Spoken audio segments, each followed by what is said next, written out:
Hey girl, hey. All right, so we're back with more of the childless during the holiday story. And a quick little recap. I have I have endometriosis. I had like 17 surgeries, 15 surgeries to try to keep having kids, to maintain my life, to have kids. My ex-husband and I didn't necessarily try to have kids, but we didn't prevent them. We ended up not having kids, ended up getting a divorce. And then I ultimately ended up having a hysterectomy 2 years ago. So, 2 years ago, December 22nd.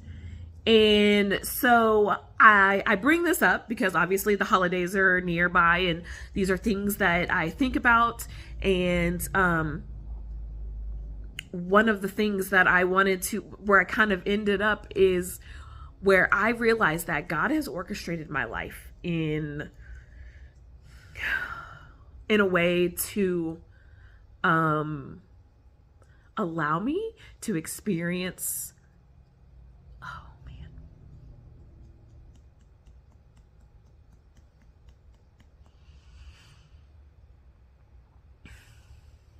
to experience motherhood in different ways.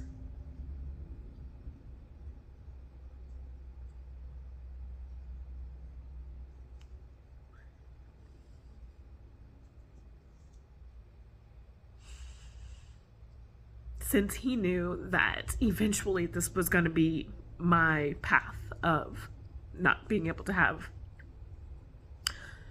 my own biological children. And I'm very grateful for it. And I realized that God did that once it happened.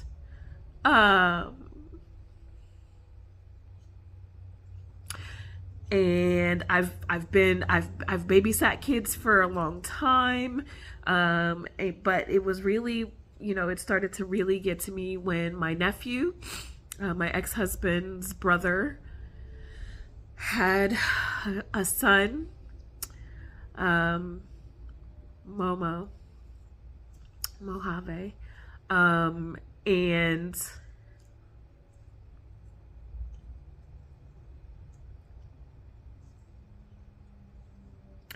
he was coming over every other weekend and staying with us from the weekend, from when he was like 4 months old until he was like about a year old. And then I would just go pick him up whenever I wanted to.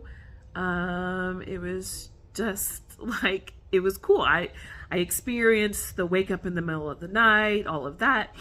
Then we transition. My friend, one of my besties, is pregnant, and she was the first one in my like adult life that I was like, she told me lots of stories. This was how old is Archer now? 9? So it was 9 years ago. So I experienced that with her. And then, and I was just, it was a little bit, and a little bit, and a little bit more. And then when I asked for a divorce, I ended up moving in with friends. And I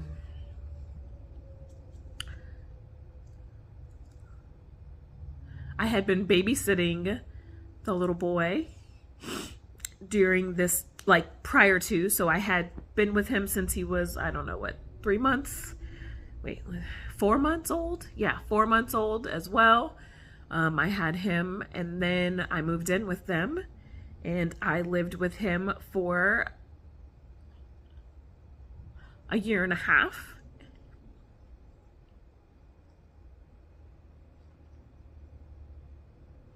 And got to see him every single day, and experience all of the growing ups of the first walks, or the first steps, the first foods and things like that, first Christmas.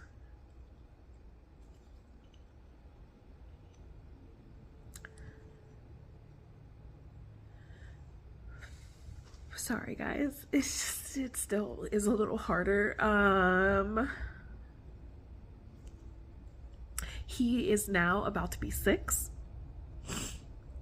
And then so also I have another friend who has, when I met her and her kids, they were 2 and 4. They are now 12 and my apologies, 14 and 16. So I have got to experience literally them growing up to teenagers and the annoyance of teenagers. And then this one.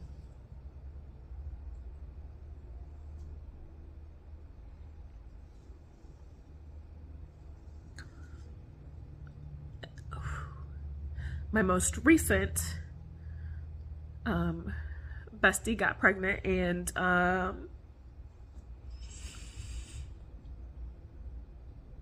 she allowed me to be a part of every single thing. She told me we did the app, so every week we talked about how she was growing, the sizes she was, what she was feeling. Because that also happened right after my hysterectomy. And it was sad because, this friend never really wanted kids. And it felt like to me, I was being punished for something that I have done. Why do these people? Because I have 2 friends in my life who have kids who didn't want kids. And I wanted kids and I can't have kids. So I felt like I was being punished. And, I still have moments where I'm like, why was I not good enough? What was, the thoughts. But I also realized that God put these people in my life for different reasons, because I get to give love to a whole bunch of different kids and be a support system for a whole bunch of different people. And I love those kids. I love those kids like they're my own. Especially my younger 2, because I have been literally as immersed, because the moms allowed me to be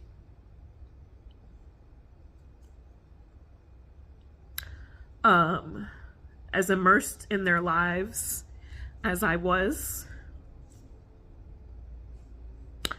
And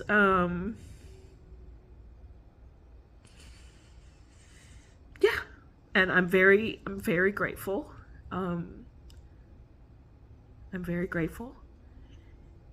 And also, it all still sucks. I mean, there's no way around it. It all still sucks because, I want to do things with my kids at the holiday time, decorate with them, do things with them, and I can't because their moms want to do that, which is great. But so then from literally Halloween to the end of the year, I kind of get a little less than, because I don't have kids. And because, people are back to school in August, Halloween, let's go trick-or-treating in October, Christmas, let's decorate and do cookies and things like that. And I'm trying to find where I fit in with them without overstepping, without anything. And because of my own depression, I'm like, I don't want to do anything. I could do ornaments. Last year, I did gingerbread making houses with some nephews. And I've never done gingerbread making houses before. And I was like, you know what? I'm just going to try it. Also, let me tell you, don't buy those gingerbread making kits. It was BS. It was a lot of money for some BS. And the gingerbread things were crap. Somebody told me later on just use some graham crackers and icing, and I was like, that would have been a whole lot better. So maybe I'll have those same kids to come over this year and do that. But it's hard to separate what I wanted to, realistically, it's more so that I'm stuck in what I thought my life was going to look like and what my life actually looks like, and just being okay with the way that my life looks now, because I am blessed and I am able to do these things. They just don't look like the way I thought them to look like. And sometimes it's really hard. And when it's the holidays and there's already holiday pressure and drama and emotions, and when it's already seasonal depression and like whatever, it's like the pits. So